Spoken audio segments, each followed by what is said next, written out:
may know, in Portugal, it was not possible to polytechnic universities to award PhD degrees, as in many other countries.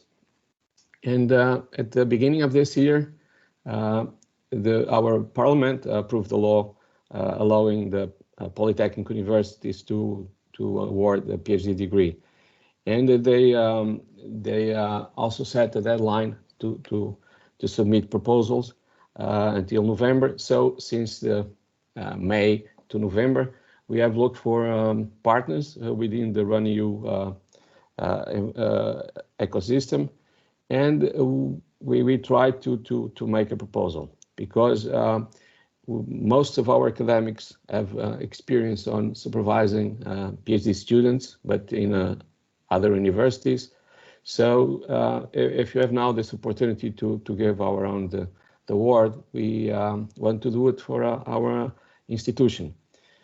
So it's what we are doing, and we submit this proposal in November to the Portuguese agency, because in Portugal, all the higher education courses must be evaluated by an independent association. The second question is why we choose this area of digitalization engineering. First, because it's one area that's a very hot topic now in research, because it's a way to help and to introduce more technology, digital technologies in our companies to improve their process. And we look for our research and what we are doing now, what we want to do in the future. And we look to our partners, and digitalization, it is the larger area that involves all the knowledge we have. So it was easy to find this area, and also because it's one of the main areas in the RunEU network. So it was easy to find this area, this common area to all of us. And the engineering, because our departments more involved in research in this area are the electronic and electrical engineering department and computer science departments. So most of our academics and knowledge and research are in this area. So it will be the focus of our work. That is one of the sub areas of the larger area that is the digital transformation. So our main focus on applications are in manufacturing, medical devices, automotive, aerospace, all of these areas of where we can apply our technologies and where we intend our PhD students to do research on. Of course, now we have set up this joint award with 3 institutions: Polytechnic of Leiria in Portugal, Polytechnic of Cabo and Ave in Portugal as well, and the TUS University in Ireland. But in the future, it may be possible, if it is approved, that we involve other institutions in the RunEU network, that in order to have a more critical mass in this scientific area. Well, this joint award intends to award the students with a single diploma that is validated by all institutions. And if the student spends a cumulative time of more than 3 months in another partner in another country, it may also include the reference to European PhD.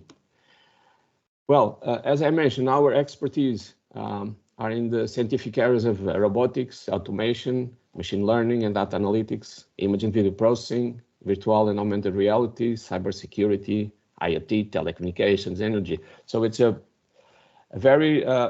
large set of areas that can contribute for this single goal, that is this digitalization process. Our track record on projects says that we have been involved in many projects in this area. For instance, in 2023, our academics involved in this proposal have been involved in more than 50 funded projects with a very significant income in terms of euros. And we also have large experience in supervision of PhD students. Our faculty members have successfully supervised or course supervised 52 PhD students, and currently we co-supervise 35 PhD students. Some are also studying in, for instance, TUS, that is one of the partners that is allowed to award the PhD degree. But in order to this proposal to be success in Portugal, we need to be associated with research units. Our research units in Portugal are also evaluated by our Foundation for Science and Technology, and at least 75% of the academic staff in the proposal must be integrated research in a research center with an evaluation of very good or excellent. It's what happened with the Institute of Telecommunications in IPLeiria, and also with the Applied Artificial Intelligence Lab in Barcelos, where the IPCA is installed. It was very important, is a requirement that must be fulfilled in order to the proposal to have success in this application.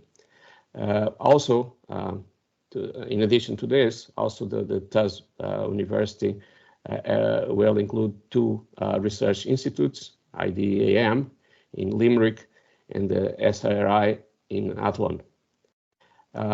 As a plus of this, we also include in our proposal 35 companies in Portugal and Ireland. They send us a letter of support with the intention to participate, to receive students, to finance some students in this process. Because what we aim with this proposal is that the most of the research work to be done in companies. But in order to organize this proposal, we have to sign a memorandum of agreement between the 3 institutions, establishing the general rules and for the creation and operation of doctoral programming. Is something that is not very easy, because we have different laws in Portugal and Ireland, and it would be more difficult with more countries involved in this process. But some of these rules regard to the joint supervision. Each student will have a supervision team that will be composed up to 3 PhD qualified researchers. The principal supervisor must be from the student home institution, that is the institution where the student is registered and where he will spend most of the time. And the other supervisors may belong to another party or to an external organization or a company.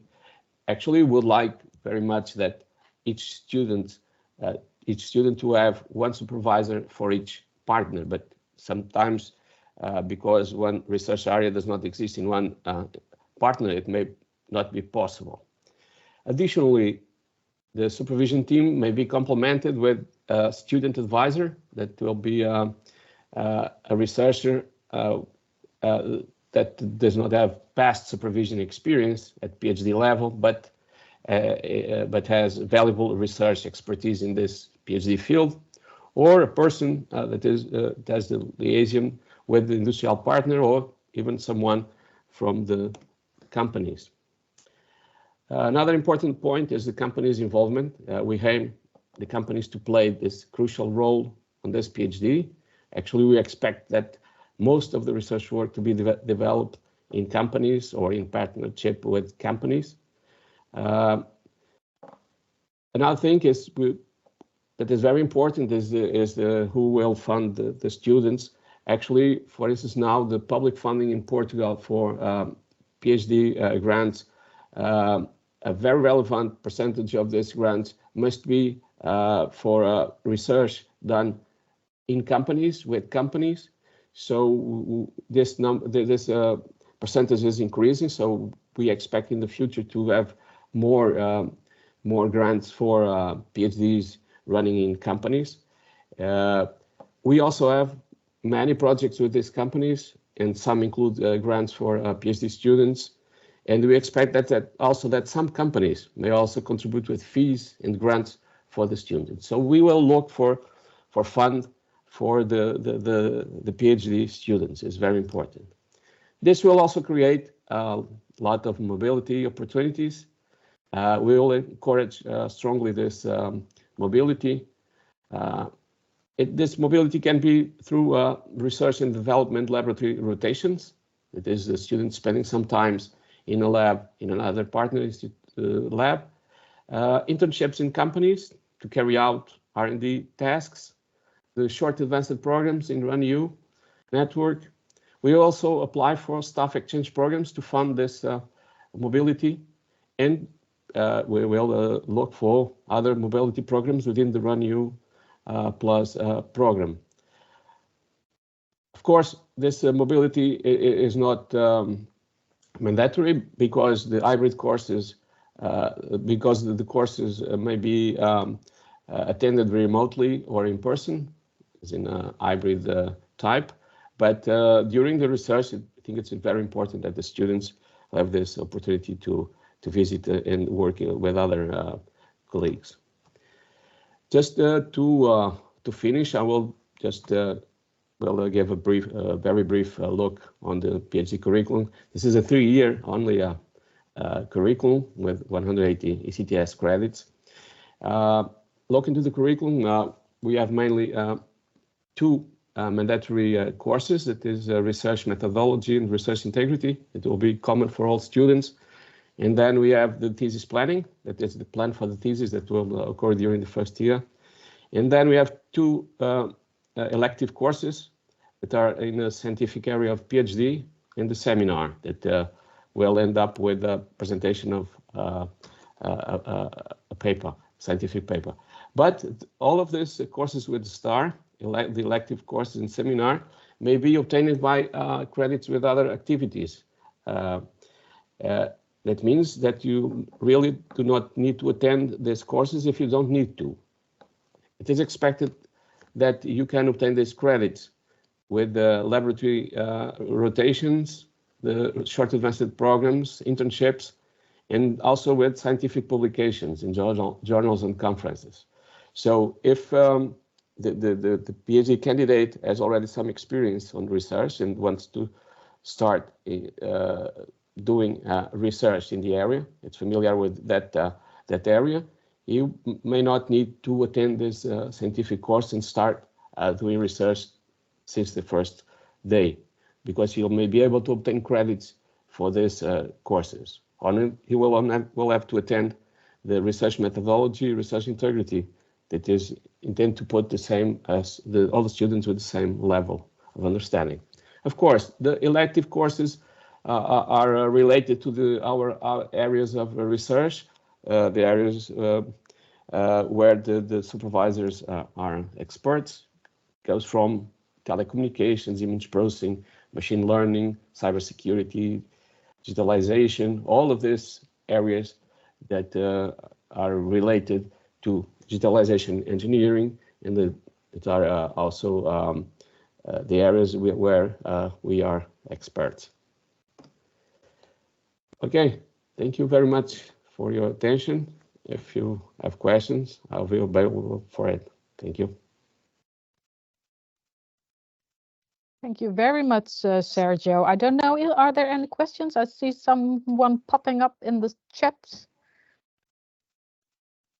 Faria. Yes, I just see the question now. It's from Siobhan.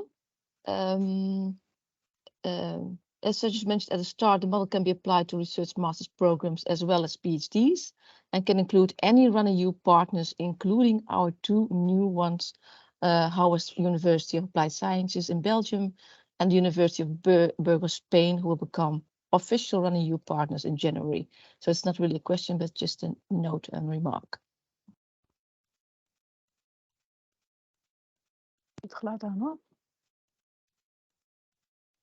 Thank you, Siobhan, on your remark. I think it's very enlightening to see. It's really a great example, I think, of the development of such a joint PhD program, and it brings together the RunU University as a network, but also the companies you mentioned, Sérgio. So I think it's a job well done for the 3 institutions that worked very hard on it. And what I found really great is also the possibility for the PhD candidate to have some flexibility in the program. As you mentioned, if they are already well competent in some things, they can choose other things to fill up the PhD as they like. So really good job. Thank you very much, Sérgio. So, and Thank you. now, yeah, you're thank you. going to stop. Bye-bye. Yeah, bye-bye. Thank you, Sérgio.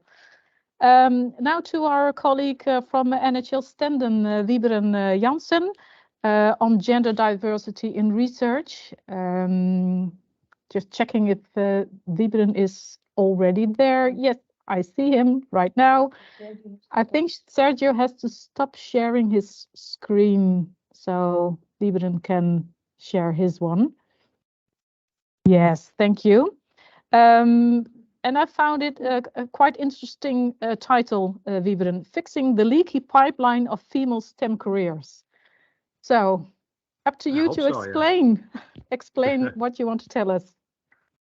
Yeah, thanks for having me, Agnes. And so I can't see you right now, all of you, but my name is Wieberen Jansen. I'm very happy to be able to present here during this conference.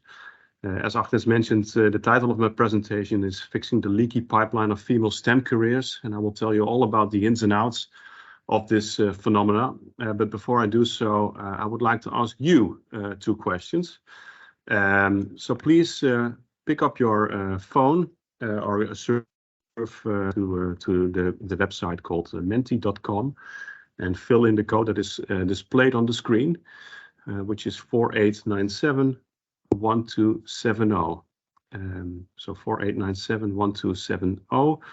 And there are 2 statements which I would like for you to respond to. The first one is girls in secondary education perform worse on math and science tests than boys. And the second is the more gender equal countries are, the more women work in STEM. And you can respond with strongly from strongly disagree to strongly agree. So I'll give you a moment of your time to hear the first results come up. You know, many people.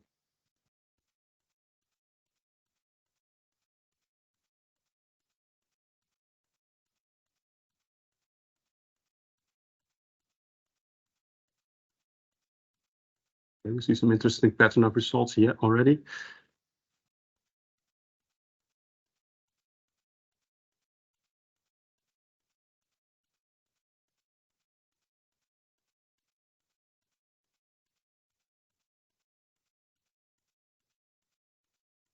Okay, so still waiting a little bit because there is one question, Wieberen. There's one question. What is meant by STEM is the question from Wietske Wiersma. It was my next slide, but I will point it out. STEM refers to, sorry, I should have pointed out earlier. It's science, technology, engineering, and mathematics. So the more women work in those kinds of sectors, so those kind of jobs.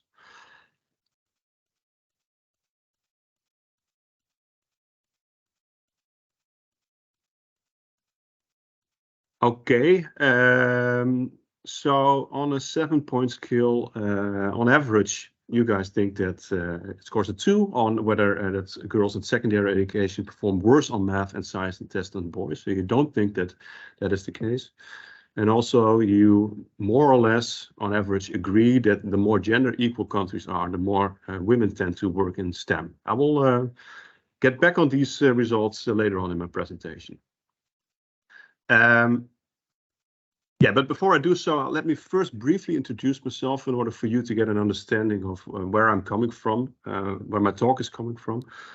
So I completed a PhD in social and organizational psychology at the University of Groningen in 2015, and afterwards sort of pursued a traditional academic career, for example, at Utrecht University for a long time.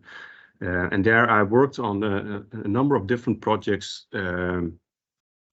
aimed at identifying how organizations can become more diverse and inclusive. And a number of these insights that I gained during this project, I will also present today in my presentation. And last year I started at the University of Applied Sciences, namely NHL Stenden, to further work on this. So that's me, and this is the agenda for my presentation. So I will explain what STEM stands for, and also I will explain what the situation is at the Dutch STEM labor market. The second point on the agenda is the real heart of my presentation. I will show you that there is a leaky pipeline when it comes to female STEM careers. So at various stages in their STEM careers, the proportion of women drops. And I will end with hopefully some useful tips about what we can do in order to fix this leaky pipeline. But first things first, let's start with the Dutch situation, the Dutch STEM labor market. And I think this is, in a sense, also representative of the wider Western European labor markets. So STEM, as I said before, stands for science, technology, engineering, and mathematics. So it's a sort of an umbrella term, and it's just a group of disciplines who are often considered to be together in a number of different ways. One of them is that there are an incredible amount of unfulfilled vacancies right now in the Dutch labor market, and this number is not only increasing, so there's quite a strong labor market shortage in the STEM sector in the Dutch situation, but also it is the sector with the highest number of unfulfilled vacancies in the Netherlands. And the same pattern of results is to be seen when you look at unemployment rates. So again, it has always been quite low, even in the aftermath of the financial crisis. But it has been declining over the past decade, and again, the STEM sector is the sector with the lowest employment rate out of all sectors. And so there is a huge demand for skilled labor in terms of these disciplines. So one of the things that you can conclude from this is that there is a huge demand from organizations to attract the most talented people out there. And this also calls for research and interventions aiming to unveil how they can attract more female talent. Now, what is going on with gender in terms of the STEM career? What you can see is that there are different stages in one's career. So, for example, we start with, of course, with elementary education, and then you have secondary education. Then they come to us in tertiary education, in universities or University of Applied Sciences. And finally, people enter the labor market. But what you see here, let's start with the secondary education, is that out of all, so in the Dutch context, our pupils at the secondary education need to select a profile, for example, economics, but also one of the profiles that can be selected is the nature and technique profile. And what you see here is that out of all of the students who choose that profile, a little over half of these students is female. So there's 52% of females choosing the nature and technique profile at secondary education. But here the leaky pipeline phenomenon pops up first. So when they have to choose for a degree program in tertiary education, then you see that this percentage has declined to 36%. And so you see that 36% of all students who have a nature and technique profile and those who enroll in STEM degrees is female. And then the pipeline becomes even leakier when you look at the graduates. And so even during the course of their tertiary education, female students tend to drop out disproportionately more than male students. And also when they get the degree finally, they are less likely to opt for a career in STEM. So you see at the end of the pipeline, We lost quite a bit of women along the way, and we see nowadays that about 16% of the Dutch STEM professionals is female. So I'm sure this raises all kinds of questions, and if you have so, then please interrupt me. I will address at least some of them. Also, if things are not clear, please let me know. Okay. Now, when you look at the scientific literature, there are three levels of explanations of this leaky pipeline phenomenon. And so there are micro-level explanations. And so it's about individual choices, for example, or individual strengths. There are meso-level explanations. So it's about work settings or educational settings. And there are more macro-level or societal level explanations. And I will give one of the, for each of these three categories, I'll give one of the most prominent explanations in turn. So let's first look at the micro level. So looking at what individual choices and strengths. And one of the core theories here is expectancy value theory. And the essence of the theory is that students pursue academic paths that are personal strengths. So what am I good at? Am I good at mathematics, or am I good at reading, for example? Then that might determine my individual choice to opt for a particular degree program. So there's been quite a bit of research on this, and I know this is a complicated figure, but don't worry, I'll guide you through it. This is research done on the national PISA scores. So these are indicators of how students in secondary education perform, for example, on science tasks, mathematics tasks, or reading tasks. With science indicated with blue, mathematics in green, and reading in red. And what you see here are the differences in scores between science, mathematics, and reading scores between boys and girls. And difference on the negative scores indicate that girls outperform boys, and positive scores here indicate that boys outperform girls. So what you see here are at least two things. First of all, what you see here is that there are no differences between boys and girls in science and mathematics scores, but girls, in absolute terms, outperform boys in reading scores. And what you can tell is that there's a very large database. So these are 472,000 PISA scores compared across all of these countries. But according to, but I don't think this is the most interesting. So it might. So you were right that girls are not as are not worse than boys in terms of science and mathematics scores.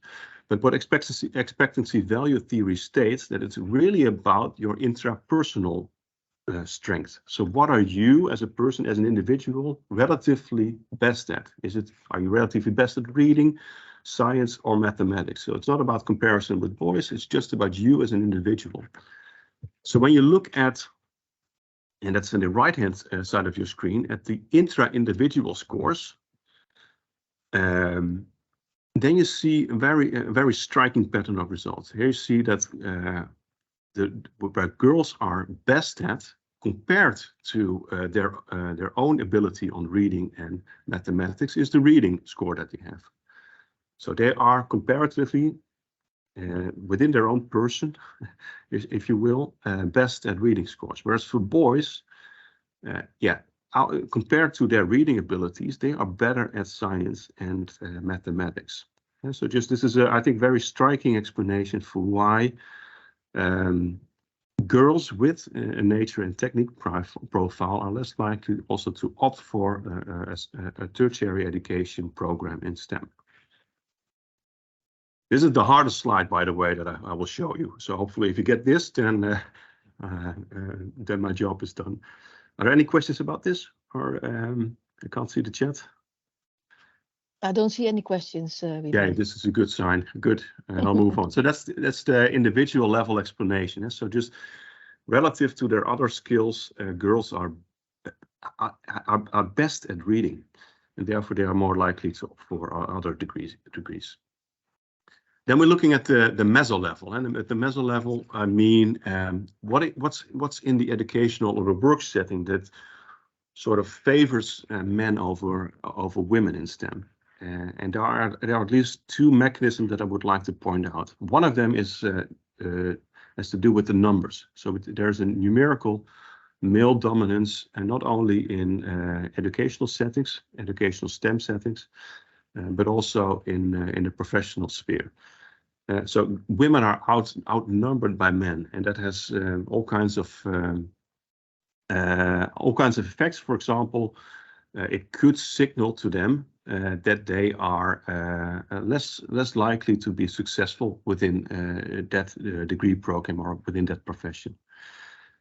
But there's also a normative dominance by men, meaning that when we think about STEM professionals or STEM students, then what we think about are typically male students or male professionals. So and women have sort of negative stereotypes against them, that they are, for example, not as good as boys in math skills. So they have to confront this negative stereotypes as well.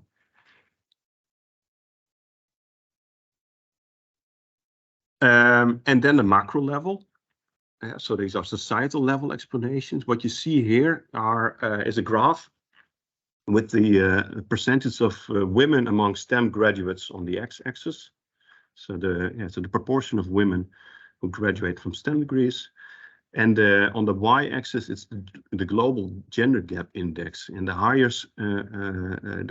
that score is, the more gender equal a country is. Now, what you see here, and this is the paradox, is that the more gender equal a country is, the less women work in STEM. The less women graduate from STEM degrees. And the explanation is that when you are in a country that is less gender equal, for example, in political representation or in legal rights, for example. So looking at the very right end of the spectrum, then it is also probably likely that that it is more profitable for you as a girl to opt for a STEM degree program. Whereas, for example, if you study in the Netherlands, the cost of foregoing a STEM career is not as high. So you can also make for a living choosing other degrees. So you're not really dependent on the financial benefits that a STEM career brings. That's the explanation, and it's sort of counterintuitive. And I can also tell by the responses that you gave on the second question that I asked you. Then the third part, and perhaps the most important part, what can we do? And here I draw on research that I've done in my previous work at Utrecht University, and I started out with the observation that there is quite a bit of interventions. So making, for example, in increasing the attractiveness of degree programs for girls, or interventions for organizations to attract and retain female talent. But at the same time, we also know from the scientific literature is that all of these diversity and inclusion interventions, not all of them, but by and large, they are not always effective, and sometimes they are even counterproductive. So what is going on? And in order to provide an answer to this, I built on its insights that I gained from a project called the Netherlands Inclusivity Monitor, where I collected data from 60 large Dutch organizations about their diversity and inclusion policies. So we investigated what they do, but also how they implemented their interventions. So it's not just about it's not just about the what, it's also about the how. And so what do I mean with this? What I mean with this is that when you have sort of a thought about the how of your intervention, then the chances that this intervention will be more effective is much higher. And particularly, I think that five issues need to be resolved. First of all, it's really important to, whenever you come up with an intervention to fix this leaky pipeline phenomenon, it's really important to think about why this intervention is needed. And I'll explain each of these steps in turn, by the way. Once you have this vision in place, then you need to think about what is the exact goals that you'd like to achieve. So when is this intervention going to be successful or not? You should think about creating support for the intervention in order to make it acceptable and also to implement it successfully. You could think about what we already know about what works and what doesn't work. So please, whenever you design an intervention, make sure that it is, do your best to make it evidence informed. And finally, put effort into monitoring and evaluating the intervention. And so make sure that you have some sort of grasp on whether it is effective and why it is and why it is not, perhaps. Okay. So we asked, and this is another question to you. So we asked all of these 60 organizations to report on these methodology steps. So all of these diversity and inclusion interventions that they had in place, is there an intervention? Is there a vision? Is there a goal set for these interventions? Is support created? Are actions evidence informed? And do you actually measure whether interventions are successful or not? So let me ask you, which was the step that these organizations did best? What went best out of all of these 5 methodology steps? Were they able to articulate a vision? Were they able to set goals? Were they able to measure, for example? Perhaps this is a bit of a strange question to ask when this is really not realizing this right now with even there's some large crowd. some response. There's some Action. response, okay. Yeah, action and goals there. Action and goals were gone, and okay. And the worst, what would go worst? Were they not good at? Measure. Yeah, that last point. Yeah, is correct. So they were. Measures twice mentioned. Okay, good. Yeah. So these were the scores. You saw that we saw that it was still not high scores everywhere, but you saw that most organizations were able to communicate why these interventions were needed. But then when you turn to the next step, setting a goal, then you see that the percentage drops, which was much harder for people to really define, to make them goals smart, and to see what is it that we want to achieve, and also this has a direct effect on the lack of measurement. So if you do not know what you would like to achieve, then it is impossible to assess whether you actually achieved that goal. And so we saw very low scores on the measurement. Now let me explain each of these steps in turn. So what do I mean with the vision? What I mean with the vision is that so you can pursue these goals. So the fixing the leaky pipeline of female STEM careers out of one of 2 reasons. You could do so for moral reasons, or you could do so for more business case reasons. A moral reason might be that you just believe in that it is the right thing to do.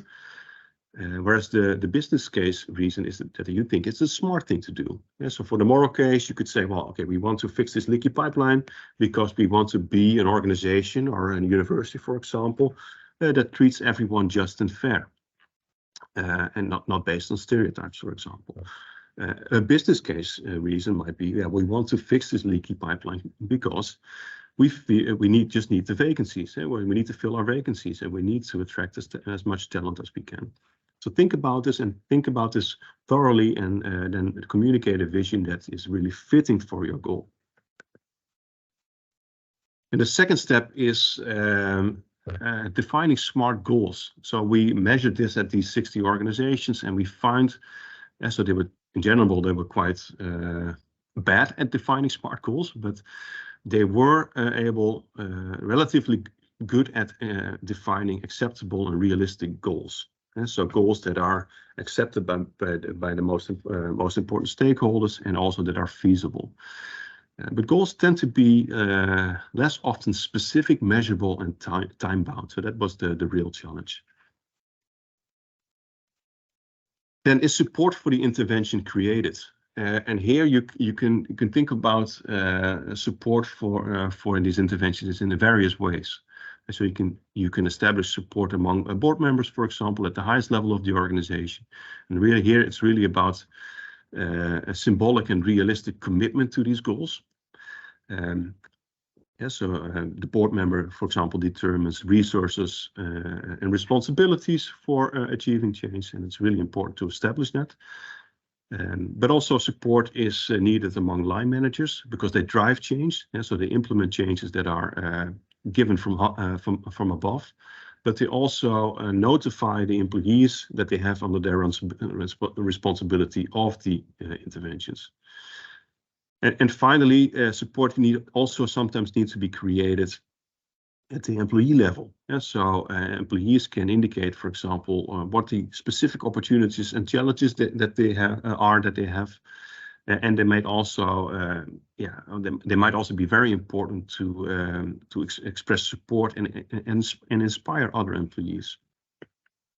So think about these different levels of support whenever you have an intervention in place.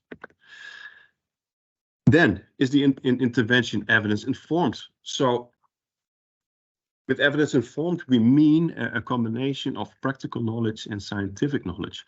And this, in particular, the access to scientific insights is often limited for people working in practice. So, in my capacity as researcher, I often spoke to HR officers with diversity and inclusion, for example, in their task, and they had little idea about what was going on in the scientific literature. And you can't blame them. I couldn't blame them because oftentimes publications were behind paywalls, and even if they were open access, then it was really difficult to transfer scientific insights into their own context, into their own organization. So what we saw, specifically in this field, is that there is a heavy reliance on using best practices, or so-called best practices, because we have already established that a lot of these interventions are in fact not evidence-based.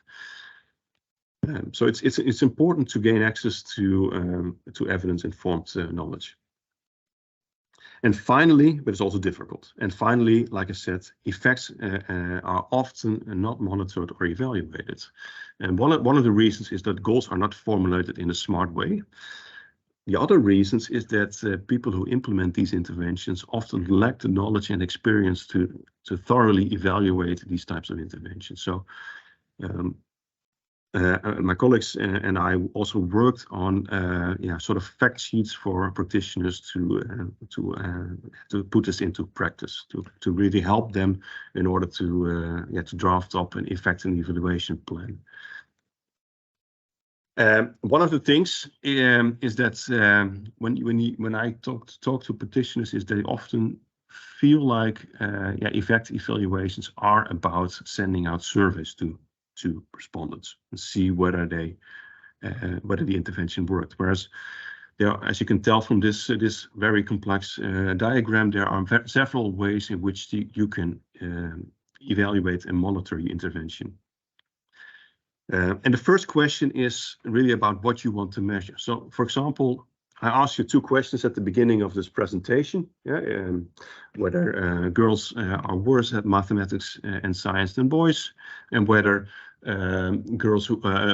nations who are more gender equal also have a high proportion of women working in STEM. So it's really about measuring. So if I want to, let's say I want to establish the effect of the presentation that I'm just giving right now, the first thing I need to answer is, what do I want to measure? Well, I want to give you some insight, so it's about knowledge, which is an individual outcome. So I can individually ask you whether you have certain knowledge or not. I can assess whether this is the responses to my questions are prone or subject to social desirability biases. And I think in the case of knowledge, this is not necessarily the case. So I choose no. I would like to compare this with a group of respondents who did not attend this lecture. So I would like to have a comparable and representative perspective on this. And therefore, for this situation, the most effective evaluation tool for me are survey questions. If I would have chosen other types of measurement outcomes, then I would be likely also to arrive at different outcomes. But for this case, survey questions were the most suitable. So let me again ask you to go to menti.com and enter the code and again respond to these two questions. Then we sort of have an effect measurement and see whether this lecture was actually evidence informed or not. So could you please search this menti.com, use that code, respond again to these two questions. And hopefully things change for the better.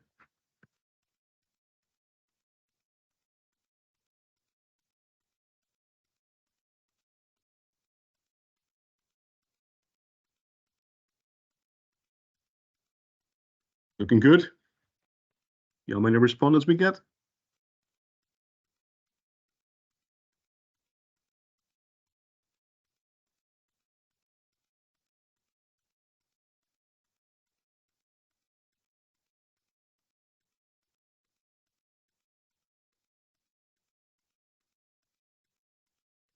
Yeah, so we're almost at the same number of respondents that we had at the first assessment. And here we see, I don't remind what the exact scores were at the first measurement, but what I do recall is that the second statement was 4.5 in the first measurement, and now it's 2.9.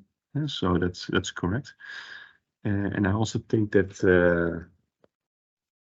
let me just briefly check what the first score was. Sorry. First score was 2.1 and 2.1 and 5.1. Okay. Now it's 2 and 2.9. So my conclusion is, and please hope that you will agree, is that there is sort of a learning effect of this lecture, and just showing this as a proof of principle that this is the way that we should start thinking about interventions in this domain, and so start thinking in an evidence-informed manner. That's it for now. Thank you very much for your attention. I'm happy to respond to any questions, and if you would like to know more, please contact me by email or visit my website. Just reach out if there is anything. Thank you. I'll stop sharing my screen now. Thank you very much, Wybren. Very insightful. I learned some new lines: double trouble, leaky pipelines, massive leaks, I guess. I have just one question. When I was at secondary education, I also had to choose a tertiary education, and there was a program called Thea Studeert Techniek. So Thea studies technique. And you just mentioned that it's quite difficult to find programs that really work.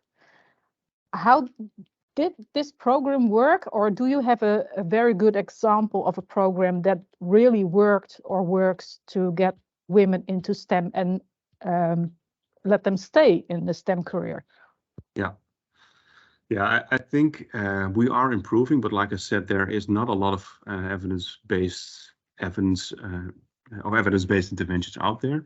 But this type of intervention is quite often used, the type of role modeling intervention, and this is and there are at least theoretical grounds for why this should work, because of the numerical and normative male dominance in this sector. So I think if you do it properly, then it might work. Another intervention that has found some another ingredient of an intervention that has found some empirical evidence to support it is to make, for example, the questions that we study in these STEM sectors more societally relevant.